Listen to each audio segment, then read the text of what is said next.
kritikan dari Rocky Gerung dianggap oleh Valdo Maldini adalah sebuah kebohongan.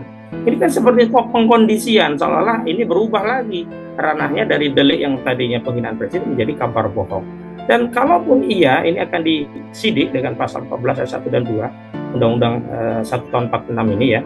Nggak bisa kemudian yang diperiksa itu Valdo Maldini untuk mengkonfirmasi, mengklarifikasi ataupun menegaskan bahwa kritik tentang IKN itu sebagai legasi Presiden Jokowi itu sebagai kebohongan. Nggak bisa.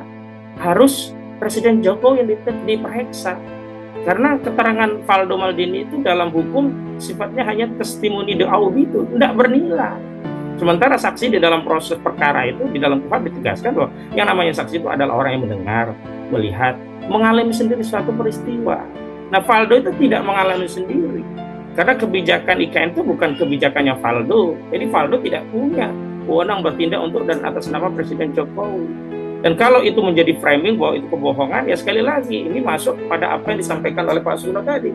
Ini berusaha menjadikan kasusnya menjadi kasus kriminal. Apa sih kriminalisasi? Jadi sebuah peristiwa yang sebenarnya bukan kejahatan dipaksakan menjadi kejahatan. Nah, peristiwa yang ada dalam kasus Rocky Gerung itu kan peristiwa penyampaian pendapat di muka umum sebagaimana dijamin oleh konstitusi kita. Kecuali pasal 28 Undang-Undang Dasar 1945 itu sudah dihapus. Bahkan mengadopsi pasal baru yang menyatakan negara melarang dengan tegas kebebasan berserikat, berkumpul dan menyampaikan pendapat. Bolehlah kemudian ini diproses. Ini sebuah kejahatan. Tetapi negara justru menyatakan bahwa berpendapat di muka umum termasuk mengkritik penguasa itu adalah kemerdekaan menyatakan pendapat di muka umum. Bahkan ada undang-undang turunannya, Undang-Undang Nomor 9 tahun 1998 tentang kemerdekaan menyampaikan pendapat di muka umum. Bahkan per Kapolri-nya ada bagaimana pelayanan Kapolri, ya institusi Polri untuk penyelenggaraan kebebasan menyampaikan pendapat di muka umum.